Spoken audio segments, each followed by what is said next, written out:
everybody. How are you? Wow, a packed room today. Last night, the Trump administration faced another example of judicial overreach. Using his full and proper legal authority, President Trump imposed universal tariffs and reciprocal tariffs on Liberation Day to address the extraordinary threat to our national security and economy posed by large and persistent annual U.S. goods trade deficits. The United States has run a trade deficit of goods every year since 1975. In 2024, our trade deficit in goods exceeded $1 trillion. Everybody agrees this is unacceptable. President Trump is delivering on his promise to fix this problem, and he has taken a long overdue and much needed bold stance for American workers after decades of our manufacturing base being hollowed out. The president's rationale for imposing these powerful tariffs was legally sound and grounded in common sense. President Trump correctly believes that America cannot function safely long-term if we are unable to scale advanced domestic manufacturing capacity, have our own secure critical supply chains, and our defense industrial base is dependent on foreign adversaries. Three judges of the U.S. Court of International Trade disagreed and brazenly abused their judicial power to usurp the authority of President Trump to stop him from carrying out the mandate that the American people gave him. These judges failed to acknowledge that the President of the United States has core foreign affairs powers and authority given to him by Congress to protect the United States economy and national security. Congress had created the National Emergency Act to provide the congressional framework to strike down improper IEEPA use, and any questions over whether President Trump improperly imposed these IEEPA tariffs were already adjudicated in Congress following Liberation Day.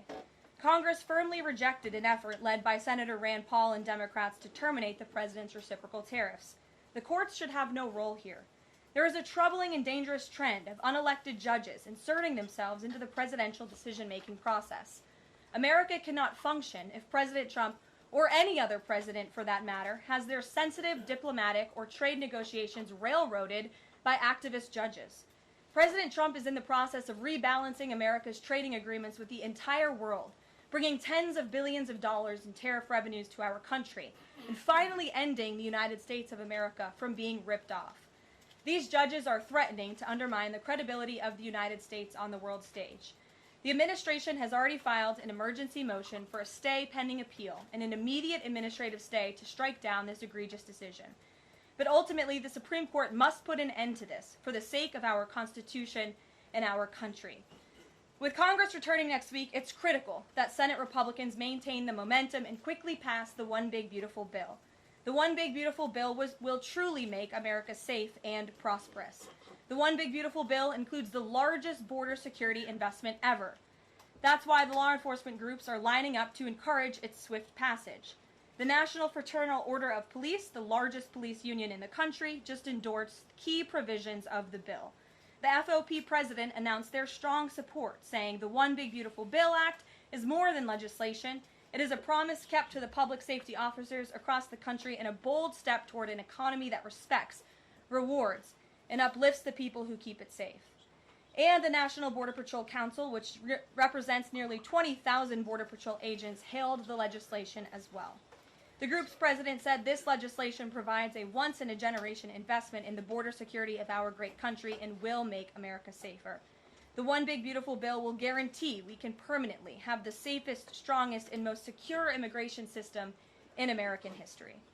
I also want to take the opportunity to debunk some false claims that have been circulating in the press about this bill. The blatantly wrong claim that the One Big Beautiful Bill increases the deficit is based on the Congressional Budget Office and other scorekeepers who use shoddy assumptions and have historically been terrible at forecasting across Democrat and Republican administrations alike. For example, just before Congress enacted the original Trump tax cuts at the end of 2017, the same CBO projected that growth would average a mere 1.9% over the next 10 years. However, by 2019, actual growth had surged to 3.4% once the Trump tax cuts went into effect, exceeding the CBO forecast by nearly 2 full percentage points. The CBO's latest forecast makes the same anemic growth assumptions as they did in 2017, missing the impact of the One Big Beautiful Bill. The CBO assumes long-term GDP growth of an anemic 1.8%, and that is absurd. The American economy is going to boom like never before after the One Big Beautiful Bill is passed. The largest middle-class tax cut in history, massive deregulation, and the most aggressive domestic energy exploration ever will fuel small businesses, further boost private investment, increase workers' wages, and supercharge economic growth. The Council of Economic Advisors has factored in the effects of all these pro-growth policies and estimated in their own analysis that growth will average 3% in the long run after the One Big Beautiful Bill is passed, which is nearly double the ridiculous CBO projection. This higher growth would result in $4.1 trillion in additional revenue over the next 10 years. Between the common sense spending reforms contained in the One Big Beautiful Bill and the robust economic growth that will be generated as a result of it, there will be no increase to the deficit. The same analysis from the CEA shows just how this historic package will unleash prosperity and ignite a blue-collar boom across America. But if the radical Democrats get their way and the One Big Beautiful Bill does not pass, Americans will face a whopping $4 trillion tax hike. This is unacceptable to President Trump. President Trump will not allow Democrats to massively raise Americans' taxes.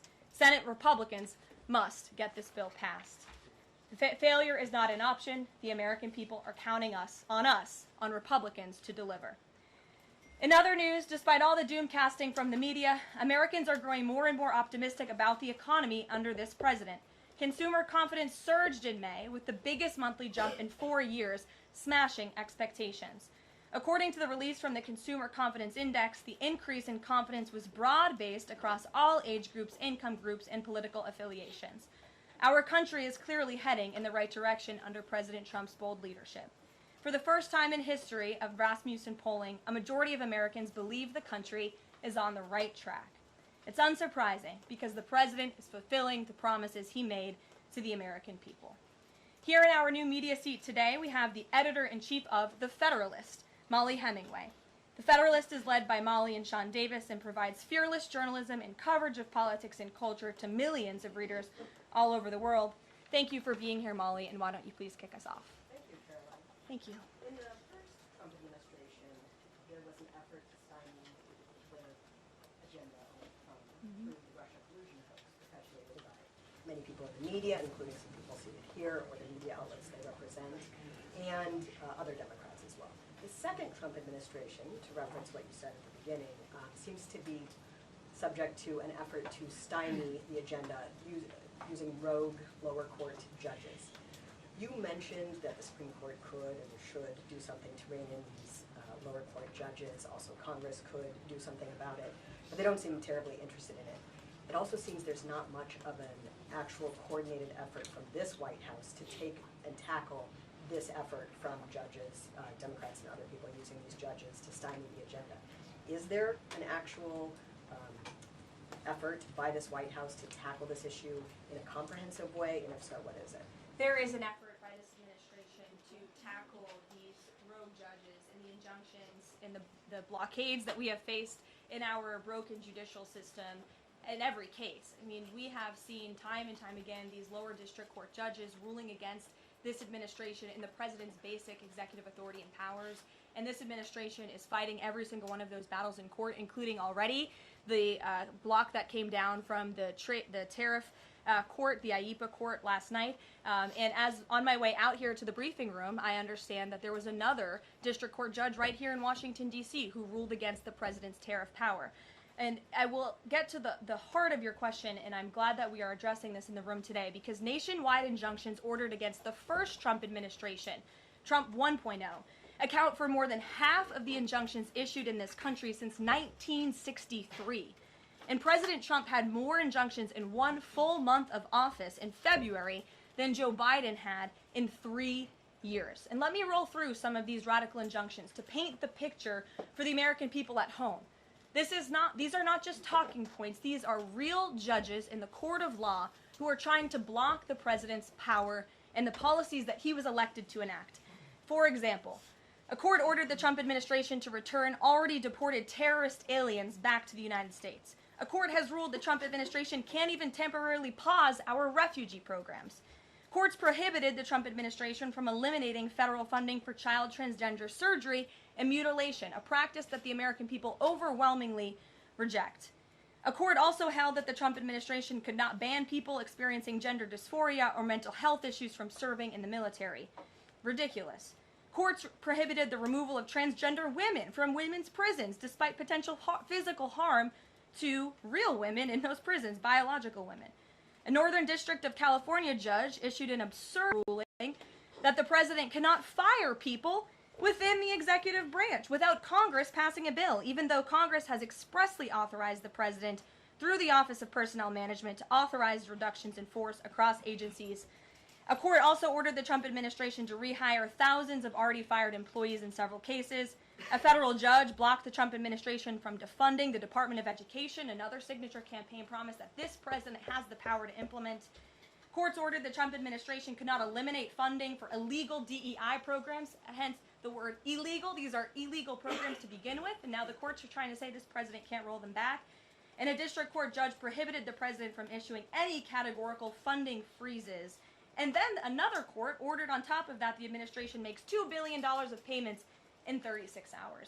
These are just a few of the ridiculous orders that we have seen from lower district court judges every day, and we hope that the Supreme Court will weigh in and rein them in. But White House Advisor Stephen Miller says it's judicial tyranny. Some people are calling it a judicial coup. You're saying you're responding to each and every one of these actions, efforts by these judges to delay or thwart the implementation of the agenda. But is there going to be anything more than that, or is it just going to let this operation continue, even though it will delay everything for years until the presidency is over? The administration is operating under the directive given to from the president that we need to comply with the court's orders. He's made that very clear, but we're going to fight them in court, and we're going to win on the merits of these cases because we know we are acting within the president's legal and executive authorities. And thanks for being here. Gabe. Thank you, Karoline. Question on tariffs, but first actually some foreign policy news, some breaking news. Some local Israeli media is reporting that Prime Minister Netanyahu told hostage families that he's accepted a 60-day truce offer. So can you confirm, have Israel and Hamas agreed to a truce? I can confirm that Special Envoy Witkoff and the president submitted a ceasefire proposal to Hamas that Israel backed and supported. Israel signed off on this proposal before it was sent to Hamas. I can also confirm that those discussions are continuing, and we hope that a ceasefire in Gaza will take place so we can return all of the hostages home, and that's been a priority from this administration from the beginning. I won't comment further as we are in the midst of this right now. Clear, you don't know if Hamas has accepted it yet? Not to my knowledge, but certainly if that becomes the case and this ceasefire goes into effect, you'll hear it directly from myself, the president, or Special Envoy Witkoff. On tariffs, Kevin Hassett earlier this morning, he brushed off a legal ruling, called it a hiccup, and he said that trade deal negotiations would continue. Why would other countries continue these trade deal negotiations given the ruling? Because other countries around the world have faith in the negotiator-in-chief, President Donald J. Trump. And they also probably see how ridiculous this ruling is, and they understand that the administration is going to win, and we intend to win. We already filed an emergency appeal. We expect to fight this battle all the way to the Supreme Court. These other countries should also know, and they do know, that the president reserves other tariff authorities, Section 232, for example, to ensure that America's interests are being restored around the world. But I can confirm that our ambassador for trade, Jameson Greer, already heard from countries around the world this morning who said they intend to continue with these negotiations. Peter. Thank you, Caroline. So many of the president's plans right now are being blocked by courts. If the courts are going to be the ones who are shaping policy, does the president wish he would have just become a judge instead? I think the president would take this job over being a judge, and certainly the president is acting within his authority. He wishes judges would do the same. But the courts are basically telling you guys they think that the White House's policies, the president's policies, are in some way against the law. So why can't President Trump ask the Republicans that control the House and the Republicans that control the Senate just to make a new law? Well, these laws have already been granted to the president by the Constitution and by laws that have been previously passed. I'll give you another example. For instance, we've been blocked in court for the revocation of visas from individuals who have the privilege of studying in the United States of America. Secretary of State Rubio has simply used his authority to revoke those visas, to revoke that privilege, and we've seen the courts try to block that. So if these judges want to be the Secretary of State or they want to be the president, they can run for office themselves. It should be the other way around. But all of the actions the president has taken rely on legal authorities that have already been granted to him by our nation's existing laws. And on a different topic, there are some folks in President Biden's inner circle, who are now in talks with Republicans in Congress to give interviews about how they may have handled President Biden's decline. Is the president satisfied with aides only sitting for these transcribed interviews, or would he also like to see some kind of testimony from the former First Lady, Dr. Biden? I think, frankly, the former First Lady should certainly speak up about what she saw in regards to her husband and when she saw it and what she knew. Because I think anybody looking, again, at the videos and photo evidence of Joe Biden with your own eyes and a little bit of common sense can see this was a clear cover-up. And Jill Biden was certainly complicit in that cover-up. There's documentation, video evidence of her clearly shielding her husband away from the cameras. They were just on The View last week. She was saying everything is fine. She's still lying to the American people. She still thinks the American public are so stupid that they're going to believe her lies. And frankly, it's insulting, and she needs to answer for it. Ouija. Caroline, President Trump was asked what he thought about Elon Musk's claim that the big, beautiful bill increases the budget deficit and undermines the work of DOJ. And the president didn't actually comment on those remarks. He just talked about the need to support the bill. So what does the president think about what Elon Musk said? Well, the president is very proud of the one big beautiful bill, and he wants to see it pass. He wants the Senate to get to work on it and send it to his desk as quickly as possible. Of course, as you know, Elon Musk announced last night his departure as an official special government employee from the Trump administration. We thank him for his service. We thank him for getting DOJ off of the ground, and the efforts to cut waste, fraud, and abuse will continue. So he doesn't have any comment about Musk saying it adds to the deficit and it undermines all his work? The president commented on this. I commented on it. I told you that this bill saves $1.6 trillion according to the Council of Economic Advisors and the analyses that the president believes in. So he gave a comment. I gave a comment. Just because you don't like that comment doesn't mean it's not a comment. Rachel. Thanks, Caroline. Back on trade, I know you said the White House is going to fight this ruling in court.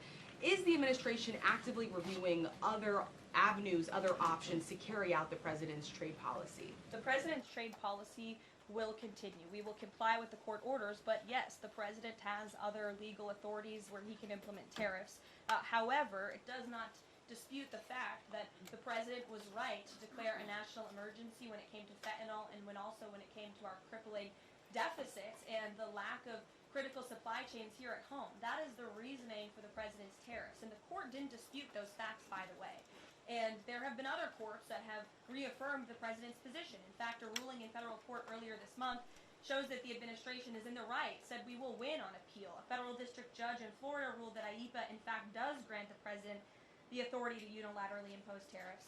And 20 years ago, I will add, they are not a court, the New York Times editorial board responded to the January 2005 trade deficit of $58.3 billion by writing an editorial entitled Dangerous Deficits. And since then, our trade deficit has more than doubled. The U.S. trade deficit in January totaled a whopping $131.4 billion. So people on both sides of the aisle, pundits, lawyers, legal scholars, politicians have all agreed that it is a national emergency. Our trade deficits and our lack of critical supply chains here at home. It's just President Trump was the first president to actually act on it to restore that wealth and that prosperity to the United States of America. And it's very unfortunate that the courts are now blocking his attempts to do that. Has the administration then reached the point where you are actually asking your economic advisors to start reviewing other avenues to implement the president's trade policy, or do you want to just see this legal process take place for now? We can walk and chew gum at the same time. We are doing both. Josh. Fed says the president met with the Fed chair earlier today. I'm wondering if you can give us any readout of that meeting. The Fed also said since they discussed the economy, I imagine the president might have shared views on rates as well. What can you share? I can share with you that we saw, the president and I both saw the statement that the Fed put out after the meeting.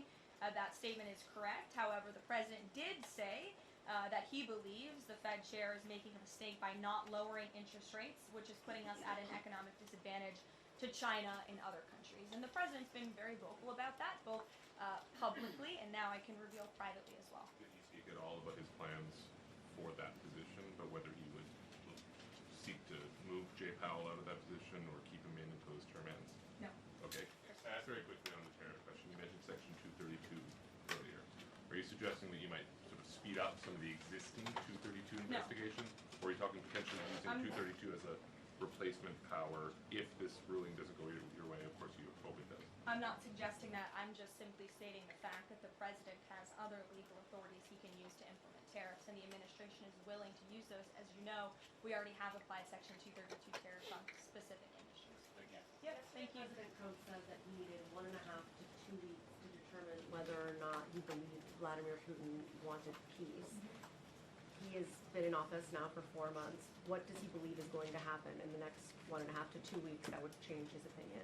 Well, it is my understanding, and it is our hope, that Russia and Ukraine will begin direct talks and negotiations next week in Istanbul, and we believe that meeting is going to take place, and that is a meeting the president encouraged and urged for these two sides to come together and negotiate directly. And the president has been clear from the very beginning of this conflict that he wants to see this conflict solved on the negotiating table, not on the battlefield, and he's told that to both leaders, again, both publicly and privately. So hopefully next week it will move the ball forward. Is the United States going to participate in those conversations? We will let you know if the president plans to send a representative. I'm not tracking that at this time. Kelly, in the back. Thanks, Caroline. Sure. I wanted to just clarify once and for all the Qatari jet, the sale, or the gift, because the Qatari government is asking the U.S. to clarify that the jet's pending transfer was initiated by the Trump administration. So is this something that the White House is going to do? The amount of questions we've received, and we've been incredibly clear, and I have answered this, the president has answered this, the Department of Defense has answered this. This is a government-to-government gift transfer from the Qataris to the Department of Defense, to the United States Air Force. It is now in their hands, and for further details on where that stands, I would defer you to the Department of Defense and the United States Air Force. I have nothing more for you on that. Deanna. Thanks, Caroline. 2 questions, one on Big Beautiful Bill, one on immigration. Sure. Yesterday, Trump said, we will be negotiating that bill, and I'm not happy about certain aspects of it, but I'm thrilled by other aspects of it. Wondering if you could, share any specifics on that. And on immigration, do you know how many illegal migrants have taken Trump's voucher program so far and have deported themselves? I believe it's in the thousands of those who have chosen the easier route of self-deportation, and we certainly encourage all illegal aliens who are present within our homeland to take that option. It's a much more pleasant option than being deported, and we will deport you if you're here illegally. That's our intention. As for the first question, what the president was speaking about is how this is a great bill. However, it has come as a result of a hard negotiation. It's difficult to get things done on Capitol Hill, but thanks to President Trump, this bill is moving in the right direction. And thanks to House Republicans and the leadership over there as well, who did a great job mediating both sides of the caucus to move this bill to the Senate. And now the president, again, has told his friends on the Senate side and is already engaged in those conversations to get that bill back to his desk as soon as possible. Sure. Thank you. Has this administration been briefed about the incident that happened in Gaza on Tuesday during the rollout of the Gaza Humanitarian Foundation distribution of aid to Palestinians there? And should there be a ceasefire, will this administration continue to rely on this foundation for the distribution of aid to civilians? Are you referring, what incident are you referring On to? Tuesday, When the aid was rolled out to Gaza for the first time in many months, and meals and food was given to hungry people, thanks to President Trump. Yes, we were briefed on that plan. The president was the reason that aid went into Gaza, and he got the Israelis to support that plan. And I would add that the previous administration rejected such a plan to ensure that these starving and devastated people in the Gaza Strip were given humanitarian aid and assistance. And it was the previous administration that tried to build this pier, if you all remember it. It was brought to my attention this morning, and I thought that's a good point. Why don't I bring that up? Because there's been so much criticism. In fact, it was on the front page of a newspaper this morning about the criticism for this president having a humanitarian heart and giving people badly needed food and supplies. Nobody wanted to talk about how the previous administration failed in that endeavor. They built this pier that cost $230 million. It lasted about 20 days, and more than 60 U.S. service members were injured, as a part of this floating aid pier that did nothing for the people of Gaza. The president is opening up his humanitarian heart to get aid into the region, while his team simultaneously negotiates a ceasefire and the return of all hostages. We are moving the ball forward in a positive direction for all people. The president wants to see peace for all people. Jasmine. Thanks so much, Caroline. A notice investigation found that the Hallmark Maha Commission report that was released last week cites studies that appear to not exist. We know that because in part we reached out to some of the listed authors who said that they didn't write the studies cited. So I want to ask, does the White House have confidence that the information coming from HHS can be trusted? Yes, we have complete confidence in Secretary Kennedy and his team at HHS. I understand there were some formatting issues with the Maha report that are being addressed, and the report will be updated, but it does not negate the substance of the report, which, as you know, is one of the most transformative health reports that has ever been released by the federal government and is backed on good science that has never been recognized by the federal government. And a quick follow-up, can you talk about what tools or research goes into production of these kinds of reports? For instance, is it AI that's used to put together these reports now? I can't speak to that. I would refer you to the Department of Health and Human Services. What I know is just what I told you. Lindsay. Thank you, Caroline. Many small businesses that we've talked to since the tariffs have been in place have said what would really help them is a long-term plan so that they can catch up. In light of what's happened now, this trade war with the courts, how will that impact this 90-day window? Will you guys be adjusting that? And how can you help relieve some of these small businesses? Well, I would say nobody understands the needs of business owners, and nobody has the backs of our small business community more than President Donald J. Trump. He believes, I've heard him talk about this with small business owners himself, that small businesses are truly the backbone of our American economy. And that's why the president is supporting the One Big Beautiful Bill. So for those you spoke to who are asking for a long-term plan, big tax cuts are coming their way. No tax on tips, no tax on overtime for their workers, more money in their pockets. Their bottom lines will be larger. They can pay their people more. Wages are going to go up. Inflation will continue to come down. We've already seen energy prices plummeting as a result of this president's economic and energy agenda that he has been implementing across the federal government, reducing burdensome regulation. All of that is good news for small business owners across the country. That's why they strongly support the president, and that's the Trump economic plan that is underway. And again, you're emphasizing, I believe, the need to pass the One Big Beautiful Bill, and the president wants to see that. And Caroline, will you still work within that 90-day window for these trade negotiations? Does that still stand? Again, as far as we're concerned, our trade agenda is moving forward, and we've already heard from countries around the world today who will continue to negotiate in good faith with the United States so we can cut good trade deals on behalf of the American people, and we fully expect to win this case in court. Sure. Caroline, on Golden Dome, the president put out this number of $61 billion. How did he arrive at that? Is that the number it will cost to protect Canada, and is it negotiable, or where did it come from? I can certainly ask the president, and I can check in with our research team, and we'll get you the facts on that number. But the Golden Dome is certainly a significant investment in our nation's national security and homeland security to protect Americans, all of you in this room, from future threats. And have the Canadians been talking in good faith about paying to be in it?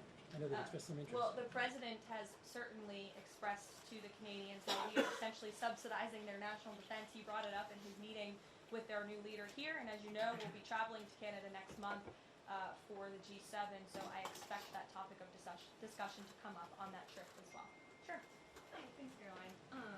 There was a May Day USA rally in Seattle that happened over the weekend that devolved into some protests and riots. The Seattle Mayor Harold said that it was a far-right rally held here to provoke a reaction by promoting beliefs that are inherently opposed to our city's values, which he defined as LGBT values. I know the FBI is looking into this, but has the president reached out to the mayor at all, asked him to apologize for this, and is this something that the administration would consider an example of anti-Christian bias?